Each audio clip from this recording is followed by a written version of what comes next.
આજે આપણે ગવારનું કાઠિયાવાડી શાક બનાવીશું. ગવાર કાપી લઈશું.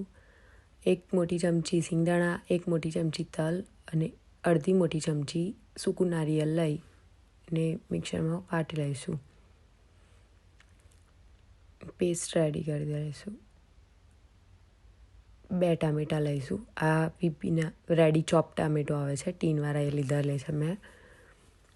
ગવાર મસ્ત ધોઈ અને પછી કુકરમાં લઈ થોડુંક પાણી, મીઠું નાખી 2 વિસલ કરવા મૂકી દઈશું.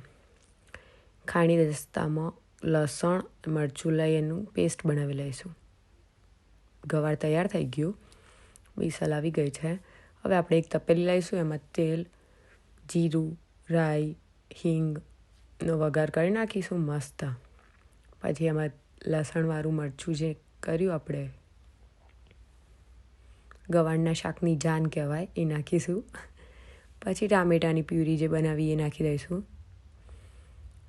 લસણ અને ટામેટાની પ્યુરીને મસ્ત એવી થવા દઈશું જ્યાં સુધી એમાંથી એકદમ તેલ ના છૂટી જાય. પછી આપણે જે સૂકો મસાલો બનાવ્યો સિંગ, તલ અને કોપરાનું એ નાખી દઈશું. સૂકો મસાલો જરૂર મુજબ નાખવો, જેટલું તમારી થીક ગ્રેવી જોઈતું હોય એ પ્રમાણે. મેં અત્યારે મોટી 3 ચમચી જેટલું નાખ્યો છે. પછી એમાં ધાણા જીરું, હળદર અને મીઠું નાખી દઈશું. આપણે ગવારમાં ઓલરેડી બાફતા મીઠું નાખ્યું છે, તે થોડુંક જ મીઠું નાખીશું. ગરમ પાણી નાખીશું થોડુંક.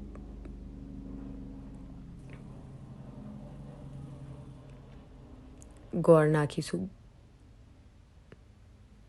એકદમ મસ્ત શાકની ગ્રેવી થવા દઈશું. બાફેલો ગવાર પાણી સાથે જ અંદર નાખી દઈશું અને એ જ પાણીમાં અને ગ્રેવીમાં એને ચડવા દઈશું. ઉપર આ રીતે તેલ છૂટી જાય એટલે છેલ્લે એમાં કોથમીર નાખી દઈશું.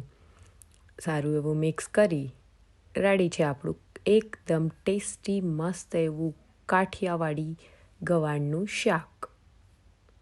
એકદમ યમ. ગરમ ફુલકા રોટી જોડે તો બહુ જ મજા આવે. એકવાર જરૂર